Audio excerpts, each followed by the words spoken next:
Hello friends, எல்லாருக்கும் வணக்கம். இன்றைக்கி நம்ம ஆதி சமையல் யூடியூப் சேனலில் சூப்பரான ஒரு ரோஸ் கார்டன் வீடியோ தான் பார்க்க போகிறோம். இந்த வீடியோவில் ரோஸ் செடியில் இருக்கக்கூடிய முக்கியமான பிரச்சனையான இலை சுருட்டல், மொட்டுக்கருகள், அது மட்டும் இல்லாமல் நிறைய பூக்கள் பூக்கிறதுக்கான டிப்ஸும் நான் சொல்லியிருக்கேன். வீடியோ ஸ்கிப் பண்ணாமல் ஃபுல்லாக பாருங்கள். இதுக்கு முன்னாடி நம்ம ஹுமிக் ஆசிட் பற்றி வீடியோ போட்டிருக்கோம். பார்க்காதவங்க லிங்க் டிஸ்கிரிப்ஷனில் இருக்குது, போய் பாருங்கள். வீடியோக்குள்ளே போகிறதுக்கு முன்னாடி நம்ம யூடியூப் சேனல் நீங்கள் ஃபஸ்ட் டைம் பார்க்குறீங்கன்னா மறக்காம சப்ஸ்கிரைப் பண்ணி கூட பெல் ஐக்கானை கிளிக் பண்ணுங்கள். அப்போ தான் நாங்கள் போடக்கூடிய வீடியோட நோட்டிஃபிகேஷன் உங்களுக்கு வரும்.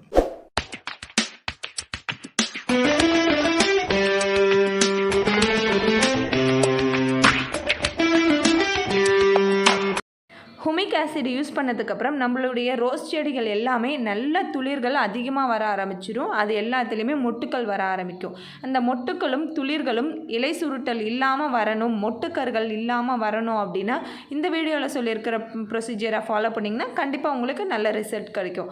ஃபஸ்ட்டு நான் எதுவுமே பயன்படுத்தாத போது இங்கே பாருங்கள், இந்த ரெட் கலர் ரோஸ் செடியில் இந்த மாதிரி இலை சுருட்டல் நோயும் மொட்டுக்களும் லைட்டாக சுருண்டு போன மாதிரி வந்திருக்கு. இதுக்குமே ஒரு நல்ல தீர்வு தான் நான் இன்றைக்கி சொல்லியிருக்கக்கூடிய அந்த ஃபெர்டிலைசர். இங்கே பாருங்கள், நம்ம வச்சுருந்த எல்லா செடிகளையும் நிறைய துளிர்கள் வர ஆரம்பித்து நிறைய மொட்டுக்களும் வைக்க ஆரம்பிச்சிருச்சு. முக்கியமாக நாட்டு ரோஸ் செடியை நான் உங்களுக்கு காட்டுறேன் பாருங்கள். 2 கிளைகள் தான் இருந்தது இதில். இப்போ பார்த்தீங்க அப்படின்னா ஒவ்வொரு இலைக்கு நடுவுலையும் புதிய துளிர்கள் வர ஆரம்பித்து துளிர்கள் எல்லாமே நல்லா ஹெல்த்தியாக வருது. அது மட்டும் இல்லாமல் துளிர்களிலிருந்து மொட்டுக்களும் அதிகமாக வருது, செடியும் நல்லா செழிப்பாக வளருது. முக்கியமாக நாட்டு ரோஜா செடிகளுக்கு அதிகப்படியான ஃபெர்டிலைசர் தேவைப்படாது. இயற்கை உரமாக ஏதாவது ஒரு ஃபெர்டிலைசர் நம்ம கொடுத்தாலே போதும், அது நல்ல ரிசல்ட்டை கொடுக்கும். நம்மளுடைய நாட்டு ரோஜா செடியில் அதிகப்படியான பூச்சி தாக்குதலோ இல்லை மொட்டுக்கருகள் பிரச்சனையோ இல்லை இலை சுருட்டல் பிரச்சனையோ வராது. ஒரே ஒரு பிரச்சனை, 7 இலைகள் வரக்கூடிய அந்த இது மட்டும்தான். அதையும் நம்ம கட் பண்ணி அதை நம்ம பாதுகாத்துக்கலாம். இது பார்த்திங்க அப்படின்னா 7 days ரோஸ் செடி. இதில் பார்த்திங்கனாலும் நல்ல மொட்டுக்களும் நிறைய துளிர்களும் வர ஆரம்பிச்சிருக்கு. இதுக்குமே நம்ம என்னென்ன ஸ்ப்ரே பண்ணுறோம் அப்படின்றத இந்த வீடியோவில் நான் சொல்லியிருக்கேன். வீடியோவை ஃபுல்லாக பாருங்கள், அப்போ தான் உங்களுக்கு இது ரொம்பவே யூஸ்ஃபுல்லாக இருக்கும். வீடியோவோட ஸ்டார்டிங்லேயே நம்ம சொன்ன மாதிரி அதிகப்படியான ஃபெர்டிலைசர் நம்ம கொடுத்தோம் அப்படின்னா மொட்டுக்கள் சுருண்டு கருகி போகிறதுக்கு வாய்ப்புகள் இருக்குது. செடியே கருகி போகிறதுக்கு ரொம்பவே வாய்ப்பு அதிகமாக இருக்குது. நம்ம கொடுக்கக்கூடிய ஃபெர்டிலைசர் உரம் எதுவாக இருந்தாலும் லிமிட்டடாக கொடுத்தோம் அப்படின்னா மட்டும்தான் நம்மளுடைய செடிகள் நல்ல செழிப்பாக வளரும்.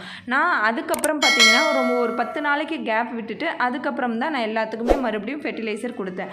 ஆக்சுவலாக அந்த ரெட் கலர் ரோஸ் செடியும் சரி, இப்போ காட்டக்கூடிய இந்த ஒயிட் கலர் ரோஸ் செடியிலும் முதல் வரக்கூடிய இந்த மொட்டுக்கள் மட்டும் நான் சரியாக கவனிக்காமல் விட்டுட்டேன். அதிகமாக ஃபெர்டிலைசர் கொடுத்ததுனால இது மாதிரி சுருண்டு வந்துருச்சு. அதுக்கப்புறம் வந்த மொட்டுக்களும் சரி துளிர்களும் பார்த்திங்க அப்படின்னா எவ்வளோ செழிப்பாக இருக்குன்னு இப்போ உங்களுக்கு வீடியோ பார்த்தாலே தெரியும். ரோஸ் செடி வச்சுருக்கவங்க ஒரு சிலருக்கு என்ன ஆசை வரும் அப்படின்னா, நம்மளுடைய ரோஸ் செடியில் ஒரே கிளையிலே 30 பூக்கள் பூக்கணும்னு நிறைய பேர் நினைப்போம். அது மாதிரி நினைக்கிறதுனால தான் அதிகமான ஃபெர்டிலைசர் கொடுப்போம். நம்ம ஃபெர்டிலைசர் அதிகமாக கொடுக்கறதுனால நம்மளுடைய ரோஸ் செடிக்கு அதுவே ஒரு பாய்சனாக அமைஞ்சிடக்கூடாது. பூக்கள் கொத்து கொத்தாக பூக்கணும் அப்படின்றது அந்த பூக்களோட வெரைட்டியை பொறுத்து. இப்போ நாட்டு ரோஸு அப்படின்னா ஒரே கிளையில் 30 பூக்கள் கூட பூக்கிறதுக்கு வாய்ப்பு இருக்குது. இதே நீங்கள் பெங்களூர் ரோஸ், ஊட்டி ரோஸ் இது மாதிரியெல்லாம் வச்சிங்க அப்படின்னா ஒரு கிளையில் 1, 2, 3 பூ இது மாதிரி தான் பூக்குமே தவிர பஞ்சாக பூக்காது. இப்போ இலை சுருட்டல், மொட்டுக்கருகள், அது மட்டும் இல்லாமல் நிறைய பூக்கள் வைக்கிறதுக்கு ஒரு சூப்பரான ஒரு ஃபெர்டிலைசர் ரெடி பண்ணலாம். அதுக்கு ஒரு பிளாஸ்டிக் பக்கெட் மாதிரி நம்ம எடுத்துக்கலாம். சின்னதாக இருந்தாலே போதுமானது. அதில் 1 கப் அளவுக்கு நல்லா புளிச்ச தயிர் நான் எடுத்துக்கிறேன். நீங்கள் மோர் கூட இருந்தது அப்படின்னா நல்லா புளிச்சதாக நீங்கள் பார்த்து எடுத்துக்கோங்க. இது கூடவே நான் 1/2 லிட்டர் அளவுக்கு நான் தண்ணி ஆட் பண்ணிக்கிறேன். மோர் நல்லா புளிச்சிருக்கணும், அது ரொம்பவே முக்கியமானது. இந்த ஃபெர்டிலைசர் பண்ணுறதுக்கு நான் பெருங்காயத்தூள் எடுத்துருக்கிறேன். நீங்கள் கட்டி பெருங்காயம், பால் பெருங்காயம் கேட்டு வாங்குங்க. எல்லா நாட்டு மருந்து கடைகள்லையும் கிடைக்கும். அது கிடைச்சிதுன்னா ரொம்பவே நல்லது. அப்படி இல்லை அப்படின்னா நம்ம சமையலுக்கு பயன்படுத்தக்கூடிய பெருங்காயத்தூளே போதுமானது. அடுத்தது நாட்டு மாட்டு கோமியம். நாட்டு மாட்டு கோமியம் ஒரு 1/4 லிட்டர் அளவுக்கு நான் ஆட் பண்ணிக்கிறேன்.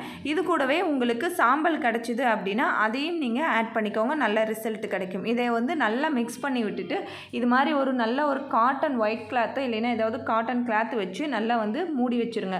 இதை மூடி கிட்டத்தட்ட 1 வீக் அளவுக்கு நீங்கள் அப்படியே விட்டுருங்க. இங்கே பாருங்கள், இதில் மேலே ஒயிட் கலரில் ஒரு பாக்டீரியா மாதிரி ஃபார்ம் ஆகிருக்கு. இது எல்லாமே நல்லா ஒரு நுண்ணுயிர் பெருக்கத்தை நமக்கு கொடுக்கும். இதை தண்ணியில் கலந்து டைல்யூட் பண்ணி அதை நம்மளுடைய செடிகளோட வேர்களில் நம்ம ஊற்றும் போது மண்ணில் இருக்கக்கூடிய நுண்ணுயிர் பெருக்கத்தை அதிகப்படுத்தி நம்மளுடைய செடிகளுக்கு நல்ல ஒரு வளர்ச்சியை கொடுக்கும்.